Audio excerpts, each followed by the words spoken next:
एक परछाई बिजली की तरह कौंधी और विराट के सामने दीवार बनकर खड़ी हो गई। उसने उस महिला के हमले को सीधे टक्कर दी। एक कान फाड़ देने वाली दहाड़ के साथ उस महिला का शरीर किसी तोप के गोले की तरह पीछे की ओर उड़ गया और धड़ाम से सड़क पर जा गिरा। वह मुंह से खून की उल्टियां करने लगी और काफी देर तक उठ नहीं सकी। इस बार चंपा ने हमला किया था, जिसने एक ही हथेली के वार से उसे बुरी तरह घायल कर दिया था। फिर भी चंपा ने रहम दिखाया था। उसने सिर्फ हमले को रोका था और अपनी पूरी ताकत इस्तेमाल नहीं की थी, वरना वह महिला सिर्फ घायल नहीं होती बल्कि मौके पर ही दम तोड़ देती। यह दृश्य देखकर उस सुंदर नौजवान के अंगरक्षकों के चेहरे का रंग उड़ गया और वे चंपा पर हमला करने के लिए आगे बढ़े। लेकिन तभी उस सुंदर नौजवान ने अपना हाथ उठाया और अंगरक्षकों को हमला करने से रोक दिया। यह देखकर अंगरक्षकों ने अपने कदम रोक लिए और चंपा पर वार नहीं किया। सुंदर नौजवान ने चंपा को ऊपर से नीचे तक देखा। उसकी आंखों में हैरानी और अचरज की चमक थी। उसे उम्मीद नहीं थी कि यह कोमल सी दिखने वाली लड़की इतनी भयानक युद्ध शक्ति की मालकिन होगी। वह महिला जिसे अभी फेंका गया था कोई कमजोर नहीं थी। वह पृथ्वी योद्धा सूची में 50वें नंबर की प्रतिभाशाली योद्धा थी। उसकी ताकत के सामने एक आम आरोहण लोक के आखिरी चरण वाला विशेषज्ञ भी उसे इतनी आसानी से नहीं हरा सकता था। लेकिन इस लड़की ने उसे सिर्फ एक हथेली से बुरी तरह घायल कर दिया। सबसे बड़ी बात, यह लड़की अभी सिर्फ अर्ध आरोहण लोक में थी। यह इस बात का सबूत था कि उसके पास कम से कम पृथ्वी योद्धा सूची के शीर्ष 10 योद्धाओं जितनी ताकत थी। मिस, आप कौन है? उस सुंदर नौजवान ने चंपा को घूरते हुए पूछा। इससे पहले कि चंपा कोई जवाब दे पाती, एक तरफ से अचानक एक आवाज आई। अरे विराट, तुम यहाँ क्या कर रहे हो? विराट ने मुड़कर देखा तो सफेद कपड़ों में एक लड़की और एक गोरा चिट्टा नौजवान उनकी ओर चले आ रहे थे। वैदेही, तुम यहाँ क्या कर रही हो? विराट ने सफेद कपड़ों वाली लड़की को देखकर हैरानी से पूछा। ओह, कुंवर ललित ने मुझे खुद न्योता दिया था और मैं उनकी मेहमान नवाजी को ठुकरा नहीं सकी, इसलिए मुझे मौज मस्ती में शामिल होने आना पड़ा। वैदेही ने हाथ हिलाते हुए कहा, जैसे वह थोड़ी शर्मिंदा होने का नाटक कर रही हो। उसके बगल में खड़े हेमंत यह सुनकर निशब्द रह गए। कुंवर ललित खुद उसे बुलाने आए थे, न कि सीनियर भाई मानव। जूनियर बहन वैदेही की दिखावे की आदत बिल्कुल बाबा दिगंबर जैसी थी। कोई ताज्जुब नहीं कि वह बाबा दिगंबर को इतनी पसंद थी। यह नजारा देखकर उस सुंदर नौजवान के चेहरे के भाव थोड़े बदल गए। उसने आखिरकार विराट को गंभीरता से देखना शुरू किया। नीले बागे वाला यह नौजवान उतना मामूली नहीं लग रहा था जितना उसने सोचा था। उसके बगल में वह लड़की थी जिसके पास अकल्पनीय युद्ध शक्ति थी और वह और वैदेही एक दूसरे से इतने अच्छे से वाकिफ थे। जाहिर है कि उनका रिश्ता साधारण नहीं था। जैसे ही उसने विराट को गौर से देखना शुरू किया, उसे अचानक एहसास हुआ कि नीले बागे वाले उस नौजवान से उसे कुछ जाना पहचाना सा महसूस हो रहा था। यह अपनापन सिर्फ शक्ल सूरत में नहीं बल्कि खून में भी था। यह महसूस करते ही उस सुंदर नौजवान के चेहरे पर सूक्ष्म बदलाव आया। क्या नीले बागे वाला यह नौजवान जयपाल परिवार का खून रखता है? सिर्फ जयपाल परिवार का खून ही ऐसा अपनापन महसूस करा सकता था। इसके अलावा उसे यह भी महसूस हुआ कि इस नौजवान के अंदर मौजूद जयपाल परिवार का खून जयपाल परिवार के आम शिष्यों की तुलना में कहीं ज्यादा गाढ़ा और शक्तिशाली था। इसका मतलब था कि नीले बागे वाला यह नौजवान शायद जयपाल परिवार का कोई सीधा बनने की कोशिश कर रहा था। मैं तुझे चेतावनी दे रही हूँ, ऐसी बात सोचना भी मत। विराट मेरा पक्का यार है, मैं उसकी ढाल हूँ। अगर तूने उसे परेशान किया तो समझ ले तूने मुझसे पंगा लिया। यह सुनकर विराट के पास कहने को कुछ नहीं था। इस कम दिमाग वाली लड़की में ऐसा कहने की हिम्मत है। वह कई बार मुसीबत में फंसी है और हर बार विराट ने ही उसकी जान बचाई है। उस पर विराट के कई एहसान हैं और फिर भी वह इतनी बेशर्मी से दावा कर रही है कि वह उसकी रक्षक है। हालांकि जब उसने वैदेही की आखिरी बात सुनी तो उसे थोड़ी हमदर्दी भी हुई। वैदेही भले ही ज्यादा समझदार न हो, लेकिन वह वफादार काफी है। साध्वी वैदेही मजाक कर रही हैं। मेरे और इन साथी विराट के बीच जो हुआ वह बस एक गलतफहमी थी। जगन नाम के उस सुंदर नौजवान ने हल्की मुस्कान के साथ कहा। वह वैदेही के साथ और उलझना नहीं चाहता था। यह लड़की अपनी मनमानी और बेतुकेपन के लिए बदनाम थी और उससे उलझना एक बड़ी मुसीबत मोल लेना था। जगन उससे डरता नहीं था, लेकिन वह जानता था कि वैदेही की पीठ पर बहुत मजबूत हाथ है और वह उसे आसानी से नाराज नहीं कर सकता था। उसे एक बार दाव संघ के मुख्यालय में काफी समय तक रहने का मौका मिला था और वह जानता था कि वैदेही की दाव संघ में कितनी चलती है। वैदेही दाव संघ के भीतर अपनी मनमानी और घमंड के लिए जानी जाती थी, फिर भी कोई उसे नाराज करने की हिम्मत नहीं करता था। यहाँ तक कि महायोद्धा मानव जैसा बेमिसाल जीनियस भी अपने अद्वितीय गर्व के बावजूद उससे दूरी बनाकर रखता था। हालांकि जगन को इसके पीछे की खास वजह नहीं पता थी, लेकिन वह समझता था कि वैदेही का दाव संघ में इतना घमंडी बर्ताव करना और किसी का उसका कुछ न बिगाड़ पाना जरूर किसी गहरी वजह से था। इसलिए जब तक कोई बहुत जरूरी बात न हो, जगन वैदेही के साथ और उलझना नहीं चाहता था। यही बेहतर है। वैदेही ने नाक सिकोड़ी। बोलते बोलते वह चंपा की ओर मुड़ी और तारीफ करते हुए बोली, चंपा तेरी साधना की रफ्तार काफी तेज है, लगभग अपनी बड़ी बहन को टक्कर दे रही है। यह सुनकर विराट वैदेही को देखे बिना न रह सका। उसने पहले कभी ध्यान क्यों नहीं दिया कि इस लड़की की चमड़ी कितनी मोटी है। चंपा अब तेरी बराबरी कर रही है। क्या तुझे यकीन है वैदेही कि तू अब चंपा को हरा सकती है? हालांकि उसे वैदेही की मौजूदा ताकत का पता नहीं था, लेकिन कुछ साल पहले वाली वैदेही निश्चित रूप से आज की चंपा को नहीं हरा सकती थी। बेशक वैदेही के साथ उनकी आखिरी मुलाकात को कई साल बीत चुके थे। वैदेही की युद्ध कला की प्रतिभा कमजोर नहीं थी, वह रुकी नहीं होगी और उसकी ताकत में काफी सुधार हुआ होगा। विराट को यकीन नहीं था कि अब वैदेही और चंपा में से कौन ज्यादा ताकतवर है। दीदी वैदेही, आप मुझे शर्मिंदा कर रही हैं, चंपा ने विनम्रता से कहा। उनकी बातचीत सुनकर जगन ने अचानक चंपा की ओर देखा और पूछा, क्या आप दिव्य पवन महल की युवा स्वामिनी हैं? उसे अचानक याद आया कि चंपा ने अभी जो वार किया था उसमें दिव्य पवन महल की युद्ध कला की कुछ झलक थी। हालांकि चंपा ने बस एक हथेली से वार किया था और उसकी कला के निशान बेहद धुंधले थे, लेकिन जगन की आंखें बहुत तेज थीं।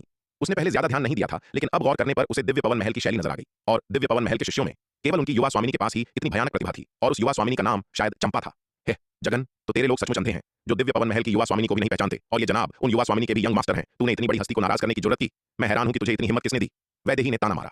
यह सुनकर जगन के आसपास खड़े योद्धाओं की आंखें फटी की फटी रह गईं। वह महिला जिसे चंपा ने एक थप्पड़ में उड़ा दिया था और जिसे एक योद्धा ने सहारा देकर उठाया था, वैदेही की बात सुनकर बेहोश होने की कगार पर पहुंच गई। कोई ऐसा जिसे दिव्य पवन महल की युवा स्वामिनी भी यंग मास्टर कहती हो, जगन की हैसियत भी उनके सामने कुछ नहीं थी। रत्न भंडार कंपनी के गेट पर खड़े पहरेदार वैदेही की बातों से और भी ज्यादा डर गए। उनके चेहरे मुर्दे की तरह सफेद हो गए और शरीर ठंडे पसीने से भीग गया। वह पहरेदार जिसने अभी विराट को कीड़ा कहा था, विशेष रूप से खौफजदा था, सदमे से लगभग गिर ही पड़ा। अरे नहीं, आज हमने सचमुच शेर की मान में हाथ डाल दिया है। बाकी सब वैदेही की बातों से डरे हुए थे, लेकिन जगन ने उस पर पूरी तरह विश्वास नहीं किया। वैदेही बहुत अक्लमंद नहीं थी, उसे आसानी से बेवकूफ बनाया जा सकता था। इसके अलावा वह घमंडी थी और बड़ी बड़ी बातें करना पसंद करती थी, इसलिए उस पर पूरी तरह भरोसा नहीं किया जा सकता था। हालांकि नीले बागे वाला यह नौजवान जिसका नाम विराट था, चूंकि वह दिव्य पवन महल की युवा स्वामिनी और वैदेही दोनों के इतना करीब था, तो वह निश्चित रूप से कोई साधारण व्यक्ति नहीं था। खासकर तब जब नीले बागे वाले इस नौजवान के अंदर जयपाल परिवार का खून होने की संभावना थी। उसकी पहचान और भी संदिग्ध थी। विराट, चंपा, मैं परिचय करवाती हूँ, ये मेरा सीनियर भाई हेमंत है। वैदेही ने अपने बगल में खड़े गोरे नौजवान की ओर इशारा किया। सीनियर भाई हेमंत, ये मेरा पक्का दोस्त विराट है और यह मेरी अच्छी बहन चंपा है, दिव्य पवन महल की युवा स्वामिनी। फिर वैदेही ने हेमंत को विराट और चंपा का परिचय दिया। नमस्कार भाई हेमंत। भाई विराट, आपसे मिलकर खुशी हुई। वैदेही के परिचय के बाद दोनों पक्षों ने अभिवादन का आदान प्रदान किया। जहां तक जगन की बात थी, वैदेही ने उसे पूरी तरह नजरअंदाज कर दिया। इस आदमी ने अब भी विराट को धमकाने की कोशिश की थी, इसलिए उसका परिचय कराने की कोई जरूरत नहीं थी। यह देखकर जगन ने भी आगे बढ़कर मुसीबत मोल लेना ठीक नहीं समझा और अपने योद्धाओं को लेकर रत्न भंडार कंपनी की ओर बढ़ गया। जगन के जाने के बाद विराट ने वैदेही से पूछा, वैदेही, क्या वह जगन है जो पृथ्वी योद्धा सूची में चौथे नंबर पर है? बिल्कुल वही है। वह 3 प्राचीन कुलीन परिवारों में से एक जयपाल परिवार का सीधा वंशज है। वह बेहद घमंडी है और सबको नीची नजर से देखता है। वह तुम जैसे ब्रह्म ज्ञान क्षेत्र के आखिरी चरण वाले मामूली कीड़े को तो गिनेगा भी नहीं। वैदेही ने उसे आधी मुस्कान के साथ देखते हुए कहा। यह सुनकर विराट की आंखों में एक विचारशील भाव आ गया। जयपाल परिवार, उसने मौसी रेणुका से सुना था कि उसकी मां जयपाल परिवार के मुखिया की बड़ी बेटी थी। तो यह लड़का उसका रिश्तेदार था। हालांकि विराट के मन में इस रिश्तेदार के लिए कोई अच्छी भावना नहीं थी। मौसी रेणुका ने उसे बताया था कि उसकी मां अभी भी जयपाल परिवार की नजरबंदी में थी और अपनी आजादी हासिल नहीं कर सकी थी। यह जयपाल परिवार ही था जिसकी वजह से वह और उसकी मां दशकों से अलग थे। एक बार जब वह पर्याप्त शक्तिशाली हो जाएगा तो वह जयपाल साहब जरूर बराबर करेगा। विराट, चलो पहले अंदर चलते हैं। यहाँ रत्न भंडार कंपनी के गेट पर खड़े रहना वाकई बोरिंग है। वैदेही ने हाथ हिलाते हुए कहा। मैं भी अंदर जाना चाहता हूं, लेकिन वे मुझ जैसे कीड़े को अंदर नहीं जाने देंगे। विराट ने पहरेदार की ओर देखते हुए कहा। विराट की बात सुनकर पहरेदार के माथे से पसीना छूट गया। हुजूर, छोटे मालिक, मैं अभी अंधा हो गया था, कृपया मुझे माफ कर दें। पहरेदार ने बार बार झुककर माफी मांगी। भले ही यह लड़का सिर्फ लघु महान क्षेत्र के आखिरी चरण वाला मामूली कीड़ा हो, लेकिन उसका रुतबा बहुत ऊंचा था, विराट की तुलना में कहीं ज्यादा। भले ही वह खुद आरोहण लोक के मध्य चरण का विशेषज्ञ था, लेकिन ऐसी प्रतिष्ठित हस्ती को नाराज करना आसानी से उसकी मौत का कारण बन सकता था। इसके अलावा अगर ये प्रतिभाशाली योद्धा गुस्से में चले गए तो उसका छोटा मालिक सबसे पहले उसे सजा देगा। भविष्य में अपनी आंखें खुली रखना, इतना घमंड मत करना और दूसरों को नीची नजर से मत देखना। विराट ने उसकी ओर उदासीनता से देखते हुए कहा। जी जी, छोटे मालिक बिल्कुल सही कह रहे हैं। पहरेदार ने बार बार सिर हिलाया और झुका। विराट ऐसे तुच्छ व्यक्ति के साथ उलझना नहीं चाहता था और चंपा, शार्दुल, वैदेही और हेमंत के साथ रत्न भंडार कंपनी की ओर चल दिया। रत्न भंडार कंपनी में दाखिल होते ही एक खूबसूरत दासी उन्हें तुरंत दावत वाली जगह ले गई। हालांकि विराट को यह देखकर हैरानी हुई कि कुंवर ललित ने आयोजन स्थल के रूप में मदिरा अमर मंडप को चुना था। उस शानदार मंडप में दोनों तरफ मेजें सजी थीं। हर मेज पर तरह तरह के कीमती व्यंजन और मदिरा रखी थी। ये व्यंजन और मदिरा बेहद दुर्लभ और कीमती सामग्रियों से बनी थी। बस उन्हें देखकर ही किसी के भी मुंह में पानी आ सकता था। बेशक ये व्यंजन और मदिरा उन भोजनों से काफी कमतर थे जो विराट आमतौर पर खाता था। हर मेज के दोनों तरफ दो बेहद खूबसूरत दासियां घुटनों के बल बैठकर सेवा कर रही थीं। मेजों के बीच में कम कपड़ों में लिपटी सुंदरियों का एक समूह मनमोहक नृत्य कर रहा था। उनकी हर हरकत उनके आकर्षण की झलक दिखा रही थी, उनके निजी अंगों की झलक दे रही थी। पास ही कम कपड़ों में लिपटी सुंदरियों का एक समूह संगीत बजा रहा था। तार और हवा के वाद्य यंत्रों की सुरीली आवाजें मंडप में धीरे धीरे गूंज रही थीं। बढ़िया शराब और व्यंजन मेजों पर सजे थे, सुंदरियां बगल में थीं और मनमोहक गीत और नृत्य हवा में तैर रहे थे। ये पूरी तरह से अय्याशी का मंजर था। यह देखकर वैदेही ने असंतोष में नाक सिकोड़ी। ये बदबूदार मर्द इनमें से एक भी अच्छा नहीं है। समूह को अंदर आते देख कुंवर ललित ने खुद उनका स्वागत किया। स्वागत है आप सभी का। फिर उसने खूबसूरत दासियों से उन्हें अलग अलग मेजों के पीछे उनकी सीटों तक पहुंचाने को कहा। वैदेही एक मेज पर गई और दोनों तरफ घुटनों के बल बैठी सुंदरियों को हाथ हिलाकर इशारा किया। ठीक है, मुझे यहाँ तुम्हारी सेवा की जरूरत नहीं है, तुम सब जा सकती हो। ये सुनकर दोनों सुंदरियां आशंकित दिखीं। चूंकि साध्वी वैदेही को ये नहीं चाहिए तो ये दोनों सुंदरियां मेरी हुई। तभी एक तरफ से आवाज आई। वैदेही ने सिर घुमाया और देखा कि लोगों का एक और समूह मंडप में दाखिल हुआ है। दासियों की अगुवाई में वे अलग अलग मेजों के पीछे बैठ गए। गुलाबी कपड़ों में एक नौजवान उसकी ओर बढ़ा। उसके चेहरे पर चौड़ी मुस्कान थी। गुलाबी कपड़ों वाले इस नौजवान ने अपनी बादामी आंखें सिकोड़ रखी थीं। उसकी नजरें वैदेही पर ऐसे घूम रही थीं मानो वह उसे नग्न कर देना चाहता हो। उसकी बेलगाम नजरों को देखकर वैदेही को मतली महसूस हुई, जैसे किसी छिपकली की जीभ ने उसे चाट लिया हो। बेहद असहज। ठाकुर विजय, तुम मुझसे दूर ही रहे तो अच्छा है, वैदेही ने उदासीनता से कहा। उसकी आंखों में घृणा का भाव था। वह उस नौजवान की नजरों से इतनी असहज थी कि उसने उसे दुत्कार दिया। विजय नाम का वह नौजवान हालांकि वैदेही के रूखे शब्दों से पूरी तरह बेपरवाह लग रहा था। उसका मुस्कुराता हुआ चेहरा जस का तस था। साध्वी वैदेही, क्या तुमने अभी यह नहीं कहा कि तुम्हें ये दो सुंदरियां नहीं चाहिए? तो इन्हें बेकार मत करो, मुझे दे दो। विजय नाम के नौजवान ने वैदेही की मेज के दोनों ओर सेवा कर रही सुंदरियों की ओर इशारा करते हुए मुस्कुराकर कहा। अब मेरा इरादा बदल गया है। वैदेही ने उदासीनता से कहा। तुम यहाँ मेरी सेवा कर सकती हो। वैदेही ने दोनों सुंदरियों की ओर मुड़कर कहा। बोलते हुए वह चल कर गई, मेज के पीछे बैठ गई और जानबूझकर दोनों सुंदरियों की पतली कमर में एक एक हाथ डालकर उन्हें अपनी बाहों में खींच लिया और विजय की ओर चुनौती भरे अंदाज में देखा। वैदेही के गले लगाने पर दोनों सुंदरियां थोड़ी शर्मा गईं। इस नजारे पर विजय हंसा। उसे बिल्कुल भी परवाह नहीं थी। एक दासी की अगुवाई में वह भी एक मेज के पीछे चला गया। विराट यह दृश्य देख रहा था। उसकी नजरें थोड़ी बदल गईं। ठाकुर विजय 3 प्राचीन कुलीन परिवारों में से एक, ठाकुर परिवार का युद्ध कला में माहिर योद्धा, जो पृथ्वी योद्धा सूची में तीसरे स्थान पर था। यह एक और दुश्मन था। विराट भूला नहीं था कि ठाकुर परिवार की एक शाखा वर्मा परिवार ने लीलावती को ले जाने के लिए दक्षिणी महाद्वीप में लोग भेजे थे। यह एक और दुश्मन था जिससे वह देर सवेर हिसाब चुकता करेगा। विराट की नजरें घूमी और ठाकुर विजय के बगल में बैठे एक छिछोरे और घमंडी नौजवान पर टिक गईं। वह इस छिछोरे और घमंडी नौजवान ठाकुर विक्रमजीत से वाकिफ था। यह वही नौजवान था जिसने उस दिन रत्न भंडार कंपनी की नीलामी में सुहासिनी का फायदा उठाने की कोशिश की थी और उससे भिड़ गया था। ठाकुर विजय के साथ उसके रिश्ते को देखते हुए यह साफ था कि विक्रमजीत नाम का यह नौजवान भी ठाकुर परिवार का ही सदस्य था। जब विराट, ठाकुर विजय, विक्रमजीत और ठाकुर परिवार के अन्य योद्धाओं को आंक रहा था, तब छिछोरे नौजवान विक्रमजीत ने भी उसे देख लिया। विराट को देखते ही विक्रमजीत के चेहरे के भाव बदल गए। कुंवर ललित, यह कीड़ा यहाँ क्या कर रहा है? विक्रमजीत ने विराट की ओर इशारा करते हुए कुंवर ललित से पूछा। ओह, तुम्हारा मतलब भाई विराट से है? भाई विराट भी मेरे द्वारा बुलाए गए एक खास मेहमान है, कुंवर ललित ने थोड़ा मुस्कुराते हुए कहा। अभी विक्रमजीत कुछ और कहने ही वाला था कि मंडप के बाहर कोई और आ गया। नया आने वाला एक सौम्य दिखने वाला नौजवान था जिसके साथ कई योद्धा थे। ये देखकर कुंवर ललित ने तुरंत विक्रमजीत को छोड़ दिया और उस सौम्य नौजवान का स्वागत करने चला गया। भाई शेखर, स्वागत है, स्वागत है। कुंवर ललित ने चौड़ी मुस्कान और हाथ जोड़कर उस नौजवान का स्वागत किया। भाई ललित, उस सौम्य नौजवान ने भी मुस्कुराकर अभिवादन का जवाब दिया। भाई शेखर, कुमारी शिखा कहाँ है? कुंवर ललित ने उस नौजवान के साथियों पर नजर डाली, अनजान बनने का नाटक करते हुए। मेरी बहन को कुछ जरूरी काम था इसलिए वह नहीं आ सकी, उस सौम्य नौजवान ने मुस्कुराते हुए सफाई दी। यह तो बहुत अफसोस की बात है, कुंवर ललित ने पछतावे भरे भाव से कहा। हालांकि भले ही उसने यह कहा, लेकिन उसने गुप्त रूप से राहत की सांस ली। भले ही वह पहले से जानता था कि शर्मा परिवार की उस घमंडी बेटी ने उसका न्योता ठुकरा दिया था, लेकिन कौन जाने वह डायन आखिरी पल में अपना मन बदल ले। यह अच्छा ही हुआ कि वह डायन नहीं आई। अगर वह आ जाती तो उसके लिए एक बड़ा सिरदर्द बन जाती। उसके मनमौजी स्वभाव को देखते हुए उसे डर था कि वह उसकी पूरी दावत को तहस नहस कर देगी। शिखा शर्मा, पृथ्वी योद्धा सूची में दूसरे नंबर की जीनियस, जो पहले नंबर के महायोद्धा मानव के बाद आती थी। उसके पास अविश्वसनीय युद्ध शक्ति थी। इसके अलावा शर्मा परिवार की सीधी वंशज होने के नाते उसका रुतबा बेहद ऊंचा था। भले ही वह युमेश शाही शहर में पूरी रत्न भंडार कंपनी को उल्टा कर देती, कुंवर ललित को शायद तब भी चापलूसी भरी मुस्कान देनी पड़ती और आलोचना का एक शब्द भी बोलने की हिम्मत नहीं होती। जब विक्रमजीत ने देखा कि कुंवर ललित उसे छोड़कर शर्मा उपनाम वाले सौम्य नौजवान का स्वागत करने चला गया, तो हालांकि उसका चेहरा अच्छा नहीं था, लेकिन उसने भड़कने की हिम्मत नहीं की, क्योंकि शर्मा उपनाम वाला वह नौजवान भी 3 प्राचीन परिवारों में से एक से आया था, और वह भी उन तीनों में सबसे शक्तिशाली शर्मा परिवार से। विक्रमजीत ने विराट की ओर देखा, ठंडी सांस ली और तय किया कि फिलहाल विराट के लिए मुसीबत खड़ी नहीं करेगा। वह एक मेज के पीछे गया और बैठ गया। वैदेही, यह मिस्टर शर्मा कौन है? विराट ने उस सौम्य नौजवान की ओर देखते हुए वैदेही से धीमी आवाज में पूछा। वैदेही उसकी ऊपर बाईं ओर वाली मेज पर बैठी थी, जबकि चंपा उसकी नीचे दाईं ओर वाली मेज पर। विराट उन दोनों मेजों के बीच वाली मेज पर बैठा था। उसकी सीट वैदेही के बगल में थी, जिससे पूछताछ करना काफी आसान था। ओह, उसका नाम शेखर शर्मा है। 3 प्राचीन कुलीन परिवारों में से एक, शर्मा परिवार का शिष्य, पृथ्वी योद्धा सूची में 10वें स्थान पर। हालांकि उसकी कमजोर दिखने वाली ताकत से धोखा मत खाना, वह शीर्ष 10 में केवल आखिरी स्थान पर है। लेकिन उसकी एक छोटी बहन है जो बहुत तगड़ी है, और कोई भी उसे आसानी से पंगा लेने की हिम्मत नहीं करता, वैदेही ने कहा। यह सुनकर विराट के पास कहने को शब्द नहीं थे। यह लड़की और ज्यादा घमंडी होती जा रही थी। पृथ्वी योद्धा सूची में 10वें नंबर पर, और उसकी नजर में इसका मतलब था कि वह बहुत मजबूत नहीं है। तुम वैदेही खुद पृथ्वी योद्धा सूची में केवल 30वें स्थान पर हो। हालांकि वैदेही की पृथ्वी योद्धा सूची में 30वीं रैंकिंग कई साल पहले की थी। हाल के वर्षों में वह दाव संघ मुख्यालय में रही है और उसने कोई कदम नहीं उठाया है। कोई नहीं जानता कि वह वर्तमान में पृथ्वी योद्धा सूची में कहां है। उसकी बहन कौन है? विराट ने पूछना जारी रखा। उसकी बहन मशहूर शिखा शर्मा है, एक बेमिसाल जीनियस जो पृथ्वी योद्धा सूची में दूसरे स्थान पर है। और तो और वह लड़की पूरी तरह से जंगली है, जिससे निपटना बहुत मुश्किल है। अगर तुम भविष्य में उससे मिलो तो उससे बचना ही बेहतर है, वरना तुम्हें भुगतना पड़ेगा। इस दुनिया में हर कोई मेरी तरह बात करने में आसान नहीं होता, वैदेही ने उसकी ओर एक नजर डालते हुए कहा। यह सुनकर विराट शर्मा परिवार की उस शिखा शर्मा नाम की जीनियस के बारे में थोड़ा उत्सुक हुए बिना न रह सका। वह कैसी इंसान थी कि वैदेही जैसी लड़की भी उससे इतनी सतर्क थी। वैदेही जल्दबाजी में काम करती थी और उसके व्यक्तित्व को पूरी तरह से बेलगाम कहा जा सकता था, लेकिन उसकी बातों से यह साफ था कि वह भी शिखा शर्मा नाम की महिला से बहुत सावधान और परेशान रहती थी। शेखर शर्मा के बाद योद्धाओं का एक और समूह मंडप के बाहर आया। इनमें से अधिकांश महिलाएं थीं और उनकी नेता एक असाधारण रूप से सुंदर महिला थी, जिसका व्यवहार सौम्य लेकिन कुछ अलग थलग था, जिसमें एक ईश्वरीय और अलौकिक आभा थी। पहली नजर में उसे श्रेष्ठता, दुनिया से विरक्ति और सांसारिक चिंताओं से मुक्ति का एहसास होता था, जैसे पानी से निकलता हुआ कमल धूल से अछूता। वह स्वर्ग से आई किसी अप्सरा जैसी थी, जिसे इस नश्वर दुनिया ने छुआ तक न हो। उसके आने से मंडप में सभी की निगाहें उस पर टिक गईं, यहां तक कि वैदेही भी अपनी आंखों में ईर्ष्या का भाव आने से नहीं रोक सकी। अरे वैदेही, ये महिला कौन है? विराट ने उस महिला पर एक नजर डालने के बाद वैदेही से पूछा। उसका नाम रागिनी है, स्वलहरी आश्रम की युवा प्रमुख। वैदेही ने विराट की ओर देखा और उदासीनता से कहा। विराट, उसके बारे में सोचना भी मत। उसके ढेरों चाहने वाले हैं।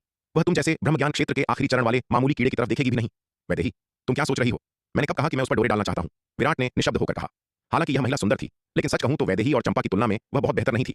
बस इतना था कि उन तीनों की अपनी अलग खूबसूरती थी, और यह कहना मुश्किल था कि कौन बेहतर है। जहां तक इस महिला के स्वभाव की बात थी, वैदेही से मिलने के बाद विराट ने उस तरह की चीजों पर विश्वास करना छोड़ दिया था। कोई भी जो वैदेही को पहली बार देखता, उसे लगता कि वह एक ठंडी और अलग थलग रहने वाली महिला है, लेकिन जो कोई भी उसे वास्तव में जानता था, वह जानता था कि उसका स्वभाव पूरी तरह से एक नाटक था। यह सोचते हुए विराट ने अचानक रागिनी की ओर देखा, फिर अपने बगल में बैठी वैदेही की ओर, और अचानक उसके दिमाग में एक विचार आया।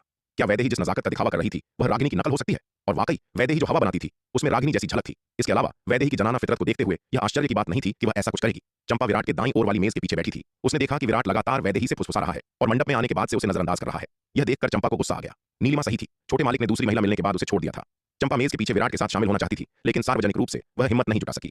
इसके अलावा उसे डर था कि ऐसा करने से छोटे मालिक को शर्मिंदगी हो सकती है, इसलिए भले ही वह चिढ़ी हुई थी, उसने इसे दिखाने की हिम्मत नहीं की और केवल एक तरफ बैठकर मुंह फुलाए रही। चंपा का ऐसा रूखा रूप देखकर उसके बगल में बैठी दोनों दासियां भी सहमी हुई थीं। वे सावधानी से उसकी सेवा कर रही थीं, डर रही थीं कि कहीं वे गलती से इस देवी को नाराज न कर दें और अपनी जान न गंवा बैठें। वे दोनों अच्छी तरह जानती थीं कि आज दावत में आने वाले सभी लोग पूरे मध्य महाद्वीप दाव संघ के बेहद ऊंचे रुतबे वाले प्रतिभाशाली योद्धा थे, और उनमें से कोई भी ऐसा नहीं था जिसे वे नाराज करने का जोखिम उठा सकती थीं। रागिनी के आने के बाद वैदेही जाहिर तौर पर थोड़ी जल रही थी, अपने सामने मेज पर रखे व्यंजनों को खा पी रही थी और विराट को नजरअंदाज कर रही थी। यह देखकर विराट ने भी समझदारी से कदम पीछे खींच लिए और वैदेही को और परेशान नहीं किया। तभी उसने गौर किया कि उसके दाईं ओर बैठी चंपा अपना छोटा सा मुंह फुलाए बैठी थी। चंपा, क्या हुआ? विराट ने थोड़ा उलझन में पूछा। ये छोटी लड़की अचानक बिना किसी कारण के क्यों रूठ गई है? कुछ नहीं, चंपा ने मुंह बनाते हुए सिर हिलाया। यह देखकर विराट और भी उलझ गया। साफ था कि यह छोटी लड़की सचमुच नखरे दिखा रही थी। शार्दुल, चंपा को अभी क्या हुआ? विराट ने अपने बगल में बैठे शार्दुल से पूछा। वह मंडप में दावत में शामिल होने वाले विभिन्न योद्धाओं के बारे में वैदेही से पूछने में इतना मग्न था कि उसने ध्यान ही नहीं दिया कि चंपा के साथ क्या हो रहा है। कुछ गड़बड़ तो नहीं होनी चाहिए? शार्दुल ने अपना सिर खुजलाया। वह हैरान दिख रहा था। उसने चंपा के साथ कुछ भी होते नहीं देखा था। यह सुनकर विराट को तुरंत राहत मिली और उसने इस पर ज्यादा ध्यान नहीं दिया। जब चंपा छोटी थी तो वह कभी कभी बिना किसी कारण के नखरे दिखाती थी, लेकिन वापस जाने के बाद थोड़ा मनाने पर वह सब भूल जाती थी। विराट ने अपना ध्यान वापस अवलोकन मंडप में मौजूद प्रतिभाशाली योद्धाओं पर केंद्रित कर दिया। अधिक से अधिक प्रतिभाशाली योद्धा आते जा रहे थे। स्वरलहरी आश्रम के योद्धाओं के बाद विराट ने कुछ जाने पहचाने चेहरे देखे। इस बार वरुण प्रांत के योद्धा आए थे। लक्ष्य, जितेन और ब्रजेश सभी वहां थे, और यहां तक कि जबिन भी मौजूद था। वरुण प्रांत के योद्धाओं के प्रति कुंवर ललित का रवैया अन्य योद्धाओं के प्रति उसके रवैये की तुलना में बहुत कम उत्साहपूर्ण था। 5 प्रमुख संप्रदायों में वरुण प्रांत मूल रूप से सबसे नीचे था। दिव्य पवन महल को बड़ा झटका लगने के बाद ही वरुण प्रांत उससे आगे निकल पाया था। हालांकि पिछले 1 दशक में दिव्य पवन महल फिर से उठ खड़ा हुआ है और वरुण प्रांत एक बार फिर सबसे नीचे गिर गया है। पृथ्वी योद्धा सूची के शीर्ष 10 प्रतिभाशाली योद्धाओं में से कोई भी वरुण प्रांत से नहीं है। बेशक भले ही कुंवर ललित का रवैया वरुण प्रांत के योद्धाओं के प्रति कम जोशीला था, फिर भी उसने उन्हें उचित शिष्टाचार दिखाया। मंडप में प्रवेश करने के बाद लक्ष्य, जितेन, ब्रजेश और जबिन ने विराट को वहां बैठे देखा। हालांकि उन्होंने केवल विराट पर एक नजर डाली और मुसीबत खड़ी करने आगे नहीं बढ़े। विराट के पास दिव्य पवन महल का समर्थन था, जिसकी ताकत अब इतनी बढ़ गई थी कि वरुण प्रांत मुश्किल से सांस ले पा रहा था। इसके अलावा 1 साल पहले दक्षिणी महाद्वीप में एक आदि जादुई हथियार प्रकट हुआ था और दिव्य पवन महल के हाथों में आ गया था, जिससे उनकी शक्ति और बढ़ गई थी। अब वरुण प्रांत मूल रूप से दिव्य पवन महल से बचता था, उन्हें उकसाने से जितना हो सके परहेज करता था। स्वाभाविक रूप से लक्ष्य और अन्य लोग विराट को उकसाना नहीं चाहते थे, जिसके पास दिव्य पवन महल का समर्थन था। इसके अलावा वैदेही के उसके बगल में बैठे होने के कारण वे और भी कम मुसीबत खड़ी करने को तैयार थे। लक्ष्य, जितेन और अन्य लोगों ने विराट से दूर सीटें चुनी और चुप रहे। इस मंडप में हर कोई बहुत ऊंचे रुतबे वाला था। उन्हें इन प्रतिभाशाली योद्धाओं पर कोई बढ़त हासिल नहीं थी, इसलिए वे घमंडी होने का जोखिम नहीं उठा सकते थे। विराट ने लक्ष्य और अन्य लोगों को उदासीनता से देखा और उन्हें नजरअंदाज कर दिया। वरुण प्रांत के साथ हिसाब तो देर सबेर चुकता करना ही था, लेकिन अभी साफ तौर पर सही समय नहीं था। वरुण प्रांत के योद्धाओं के बाद अगले आने वाले पशुपालन संप्रदाय के योद्धा थे। ये योद्धा स्वाभाविक रूप से विराट के पुराने परिचित भी थे। भैरव पशुपालन संप्रदाय का युवा प्रमुख अंदर आया। उसके साथ 2 भारी भरकम आदमी थे, जिनके हाव भाव बेहद खूंखार थे। इन दोनों आदमियों के पास बेहद मजबूत राक्षसी आभा थी, जो साफ बता रही थी कि वे इंसान नहीं बल्कि इंसानी रूप में राक्षसी जानवर थे। विराट ने दोनों आदमियों पर एक नजर डाली और बिना किसी शक के जान गया कि वे भैरव के 2 जन्मजात रूहानी जानवर थे। भैरव के पीछे पशुपालन संप्रदाय के कई योद्धा थे, जिन्हें विराट जानता था, जिनमें कर्ण और योगेश शामिल थे। भैरव और कुंवर ललित की साफ तौर पर नहीं बनती थी, भले ही वे ऊपर से विनम्र थे। विराट ने उनके बीच के तनाव को भांप लिया था। यह देखकर विराट ने मन ही मन सोचा, कोई ताज्जुब नहीं कि कुंवर ललित ने मुझसे पहले भैरव के बारे में पूछा था। दोनों जानी दुश्मन हैं।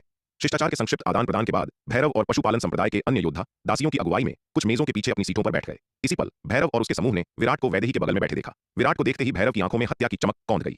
पहले जब उसने विराट पर हमला करने के लिए पशुपालन संप्रदाय के विशिष्ट दस्तों का नेतृत्व किया था, तो वह बुरी तरह विफल रहा था और विराट के कहर का शिकार हुआ था। अब अपने दुश्मन को देखकर उनकी आंखों में स्वाभाविक रूप से नफरत भर गई थी। भैरव के बगल में मौजूद 2 भारी भरकम आदमियों ने भी उसकी नजरों का पीछा करते हुए विराट की ओर देखा।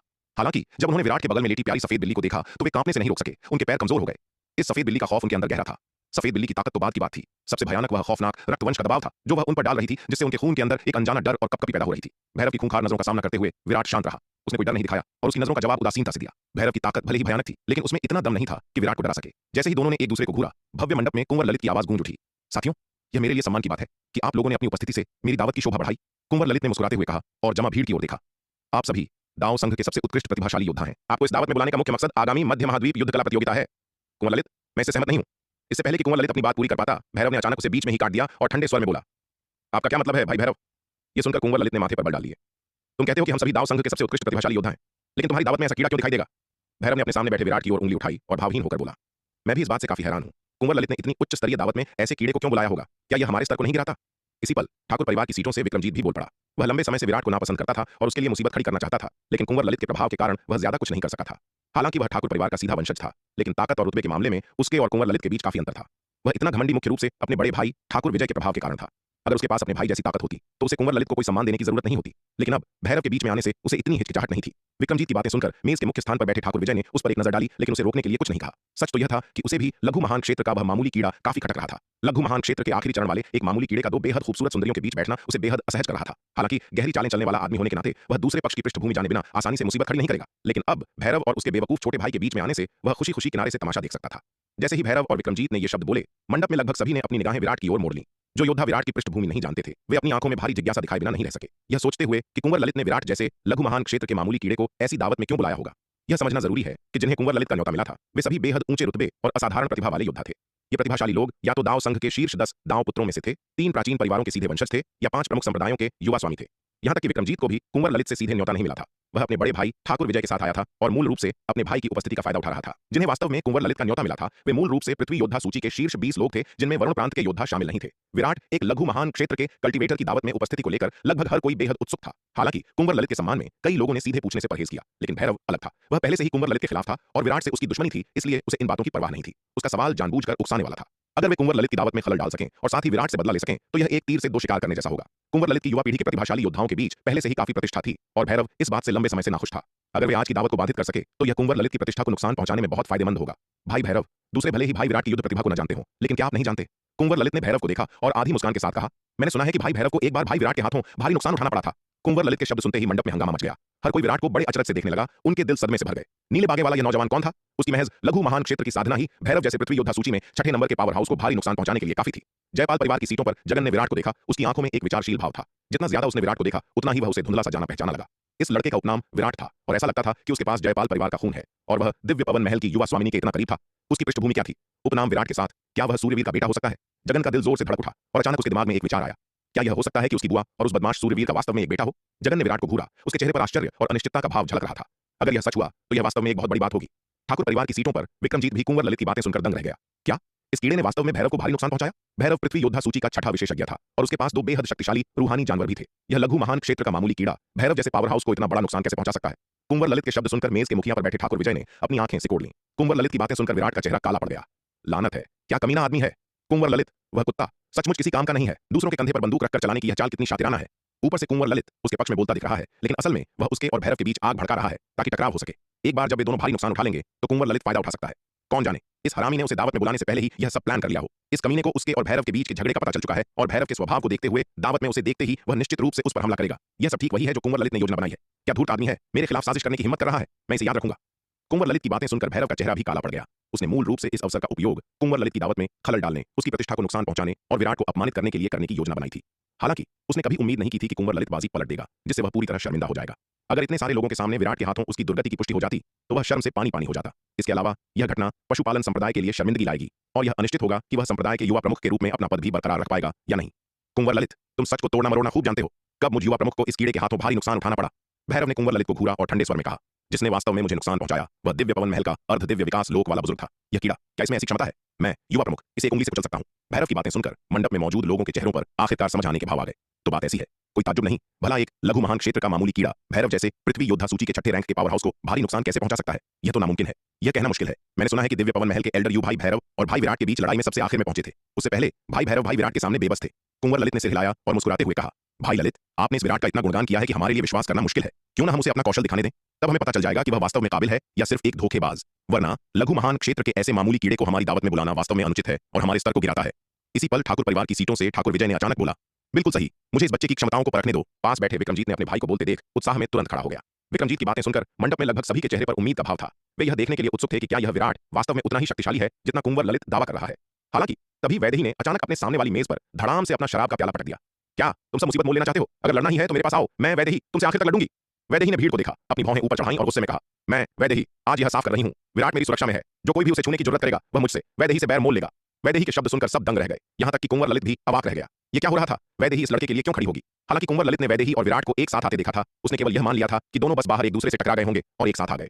उसने कभी उम्मीद नहीं की थी कि वैदेही और विराट का रिश्ता इतना मजबूत होगा। विराट के बारे में उसकी समझ पूरी तरह से इस पर आधारित थी कि विराट के युमेश शाही शहर में आने के बाद क्या हुआ था। जहां तक युमेश शाही शहर में आने से पहले विराट के साथ क्या हुआ था उसे कुछ भी पता नहीं था। वह केवल इतना जानता था कि विराट का दिव्य पवन महल की युवा स्वामिनी के साथ अच्छा रिश्ता था, लेकिन उसने कभी उम्मीद नहीं की थी कि विराट और वैदेही का रिश्ता भी इतना अच्छा होगा। यह दृश्य पूरी तरह से उसकी योजना के बाहर था। साध्वी वैदेही, तुम इस बच्चे को बचाना चाहती हो अपनी ताकत के साथ? मुझे डर है कि तुम ऐसा नहीं कर पाओगी। ठाकुर विजय ने वैदेही की ओर देखा और मुस्कुराते हुए कहा, क्या विजय लड़ना चाहता है? क्या तू स्पारिंग करना चाहता है? वैदेही ने एक भौं उठाई, अपनी सीट से उठी और विजय को घूरा। इस पल वैदेही पूरी तरह से निडर थी। वैदेही, तुम मेरा मुकाबला नहीं कर सकती, इसलिए मैं तुम्हें परेशान नहीं करूंगा। विजय मुस्कुराया और बोला। वह पृथ्वी योद्धा सूची में तीसरे स्थान पर था। केवल पहले स्थान पर महायोद्धा मानव और दूसरे स्थान पर शिखा शर्मा से पीछे। उसकी ताकत बेहद भयानक थी। आज वह इस मंडप में सबसे शक्तिशाली व्यक्ति था। दूसरी ओर वैदेही पृथ्वी योद्धा सूची में केवल 30वें स्थान पर थी। अगर वह वैदेही पर हमला करता तो जीत लगभग तय थी।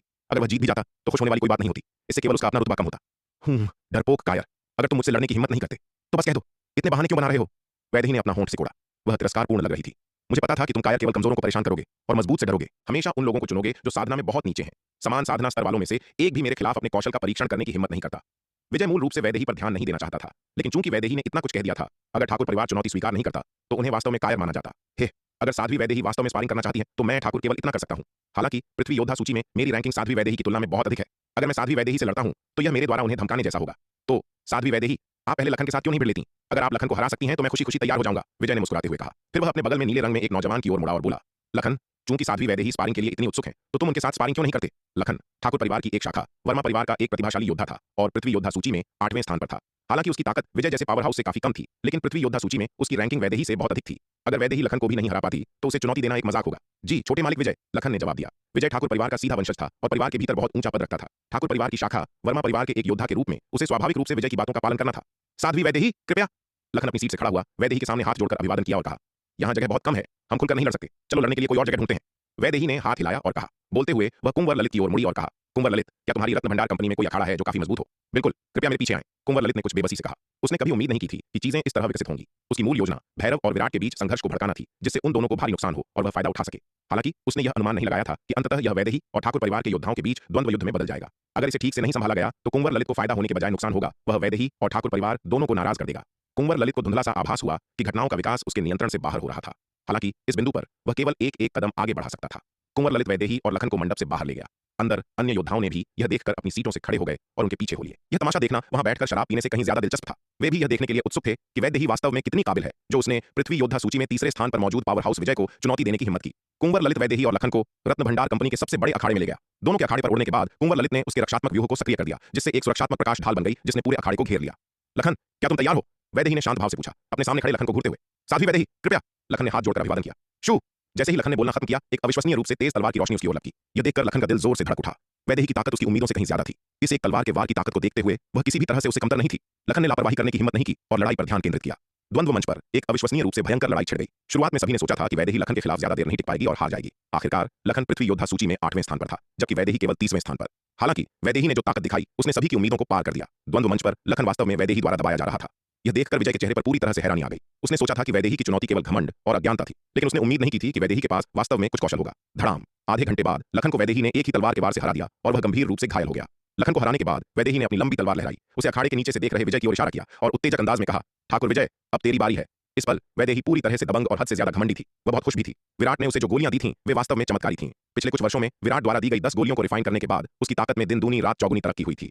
विराट ने उसे जो 10 गोलियां दी थीं उन्होंने न केवल उसकी साधना को काफी बढ़ाया था, बल्कि उसके शरीर को भी शुद्ध किया था, जिससे उसकी युद्ध कला की प्रतिभा में काफी निखार आया था। दुर्भाग्य से विराट ने उसे केवल 10 गोलियां दी थीं, जिन्हें उसने जल्दी ही रिफाइन कर लिया।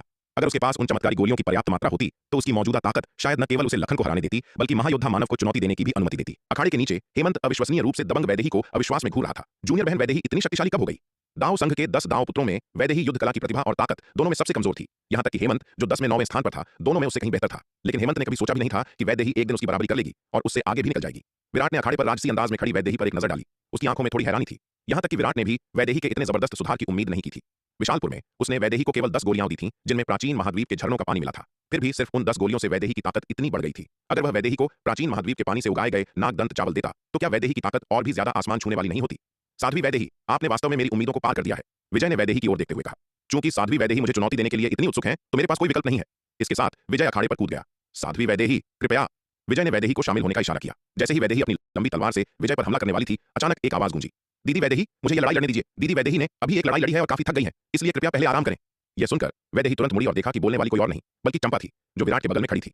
ठीक है, तो मैं अभी के लिए चंपा को यह लड़ाई लड़ने देती हूँ, वैदेही ने कहा और अखाड़े से नीचे कूद गई। सच तो यह था कि उसे विजय को हराने का बहुत भरोसा नहीं था। चंपा को लड़ने देने से उसे विजय की असली ताकत देखने का मौका मिलेगा। चंपा की ताकत इस बात से साफ थी कि उसने रत्न भंडार कंपनी के प्रवेश द्वार पर जगन के बगल में खड़ी ज्योति को बुरी तरह घायल कर दिया था। हालांकि वैदेही को चंपा की सटीक युद्ध शक्ति नहीं पता थी, लेकिन उसका अनुमान था कि चंपा की ताकत उससे कम नहीं थी। इसके अलावा विराट के साथ चंपा के करीबी रिश्ते को देखते हुए उसके पास विराट द्वारा दिए गए कई खजाने होने चाहिए। जबकि उसने अपनी लड़ाई में लखन को हरा दिया था, लेकिन उसने वास्तव में काफी ऊर्जा खर्च कर दी थी। इस लड़ाई में चंपा को काफी फायदा होगा। इसके अलावा वह इतने लोगों के सामने पूछकर चंपा को शर्मिंदा करने का जोखिम नहीं उठा सकती थी। शुक्रिया दीदी वैदेही। उसकी सहमति सुनने के बाद चंपा ने वैदेही को शर्मिंदा होकर मुस्कुराते हुए देखा। चंपा, सावधान रहना। यह देखकर कि चंपा वैदेही की जगह लड़ने जा रही है, विराट ने उसे रोका नहीं, बल्कि सावधान किया, अगर तुम उसे नहीं हरा पाओ तो बस जादुई कंगन का इस्तेमाल करना। चंपा के पास विराट द्वारा दिए गए कई खजाने थे, जादुई हथियार, ताबीज, पुतले और बहुत कुछ। उसके पास जादुई कंगन भी था, जो एक 9वीं रैंक का शीर्ष गुणवत्ता वाला जादुई हथियार था, एक तुरुप के इक्के के रूप में। भले ही उसकी ताकत विजय से कम हो, वह हारेगी नहीं। अब विजय जैसे उस्ताद के साथ दो हाथ करना चंपा के लिए एक कीमती तजुर्बा होगा, जो उसे आगामी मध्य महाद्वीप युद्ध कला प्रतियोगिता के लिए तैयार करेगा। मैं समझ गई छोटे मालिक, चंपा ने जवाब में सिर हिलाया। विराट के प्रति उसकी पुरानी नाराजगी बाहरी दुश्मनों के सामने बहुत पहले ही गायब हो चुकी थी। अब उसकी सबसे बड़ी इच्छा उन लोगों को सबक सिखाने की थी जिन्होंने उसके छोटे मालिक का अपमान करने और उकसाने की हिम्मत की थी। चंपा अखाड़े पर चमकी, उसका हाथ फैला और उसकी पकड़ में एक 9वीं रैंक की श्रेष्ठ लंबी तलवार दिखाई दी। यह देखकर विजय के चेहरे के भाव थोड़े बदल गए। उसने चंपा को ऊपर से नीचे तक देखा और पूछा, मिस, क्या मैं आपका नाम जान सकता हूँ? यह युवती लापरवाही से एक 9वीं रैंक का श्रेष्ठ जादुई हथियार निकाल सकती थी। जाहिर है उसकी पृष्ठभूमि असाधारण थी। एक 9वीं रैंक का श्रेष्ठ जादुई हथियार कोई साधारण वस्तु नहीं है। यहां तक कि ठाकुर परिवार के सीधे वंशज और पृथ्वी योद्धा सूची के तीसरे रैंक के प्रतिभाशाली योद्धा के रूप में उसके पास केवल एक ऐसा हथियार था। इसके अलावा इसे हासिल करने के लिए उसने अनगिनत प्रयास और संसाधन खर्च किए थे। इस 9वीं रैंक के श्रेष्ठ जादुई हथियार को हासिल करने के लिए उसने अपनी सारी जमा पूंजी लगभग खत्म कर दी थी। जहां तक वह जानता था, पृथ्वी योद्धा सूची के शीर्ष 10 योद्धाओं में से केवल महायोद्धा मानव, शिखा शर्मा, जगन, कुंवर ललित, भैरव और उसके पास ही 9वीं रैंक का श्रेष्ठ जादुई हथियार था। अन्य योद्धाओं के पास नहीं था। विजय, तुम दिव्य पवन महल की युवा स्वामिनी को भी नहीं पहचानते, तुम वास्तव में अज्ञानी हो। इससे पहले कि चंपा जवाब दे पाती, वैदेही बोल पड़ी। विजय के प्रति उसकी नजरें मजाक से भरी थीं। हालांकि सच कहूं तो वैदेही भी चंपा से काफी ईर्ष्या कर रही थी कि उसने लापरवाही से 9वीं रैंक का श्रेष्ठ जादुई हथियार निकाल लिया। हालांकि उसके गुरु बाबा दिगंबर थे, जो दाव संघ के एक दिग्गज थे, लेकिन वे खुद कंगाल थे और अभी भी उन पर उपाध्यक्ष दिवाकर का बड़ा कर्ज था। उन्हें देने के लिए उनके पास संसाधन कहां से आते? वैदेही के अपने साधना संसाधन सभी दाव संघ के मिशन लेकर कड़ी मेहनत से थोड़ा थोड़ा करके कमाए गए थे। इसलिए वह चंपा और विराट जैसे अमीर लोगों से बहुत ईर्ष्या करती थी। वैदेही की बात सुनकर विजय थोड़ा हक्का बक्का रह गया। उसने चंपा को फिर से ऊपर से नीचे तक देखा और पूछा, क्या आप चंपा दिव्य पवन महल की युवा स्वामिनी है? बिल्कुल, चंपा ने सिर हिलाया। उसका चेहरा सख्त था। मैं लंबे समय से युवा स्वामिनी का प्रशंसक रहा हूं और आज मैं आखिरकार आपकी सुंदरता को देखने और अपनी इच्छा पूरी करने में सक्षम हूं। विजय ने चंपा को देखा और प्रशंसा में कहा, दिव्य पवन महल की इस युवा स्वामिनी को दाव संघ के इतिहास में सबसे तेज कल्टीवेटर माना जाता था, जिसे उसने पहले खारिज कर दिया था। लेकिन आज इसे देखकर उसे हार माननी पड़ी। एक सदी से भी कम समय में अर्ध आरोहण लोक तक पहुंचना वास्तव में अभूतपूर्व था। एक दशक पहले उसने सुना था कि यह युवा महल स्वामिनी केवल अर्ध महान क्षेत्र तक पहुंची थी। अब केवल एक दशक से कुछ अधिक समय में वह पहले ही अर्ध आरोहण लोक तक पहुंच चुकी थी। ऐसी गति वास्तव में आश्चर्यजनक थी। बातें बहुत हो गई, अपना दम दिखाओ। इससे पहले कि विजय बोलना खत्म कर पाता, चंपा ने उसे बीच में ही रोक दिया। उसका चेहरा कठोर था। वह उन लोगों से एक शब्द भी नहीं कहना चाहती थी जो छोटे मालिक के प्रति बुरे इरादे रखते थे। यह सुनकर विजय का चेहरा थोड़ा काला पड़ गया। उसने चंपा को घूरा, फिर अचानक मुस्कुराया और कहा, ठीक है, चूंकि युवा महल स्वामिनी मुझे चुनौती देने की इतनी इच्छा रखती है, तो मैं आपकी इच्छा पूरी करूंगा। इसके साथ उसने अपना हाथ खोला और उसकी पकड़ में एक लंबी तलवार दिखाई दी। आओ युवा महल स्वामिनी, विजय ने चंपा को देखते हुए कहा।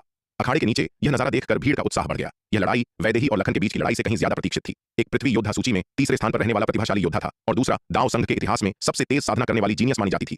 यह लड़ाई कौन जीतेगा? हर कोई नतीजे का बेसब्री से इंतजार कर रहा था। इसके अलावा वे सभी यह देखना चाहते थे कि क्या दिव्य पवन महल की युवा स्वामिनी, जिसे दाव संघ के इतिहास में सबसे तेज साधना करने वाली जीनियस माना जाता है, केवल नाम की है या वास्तव में इस खिताब की हकदार है।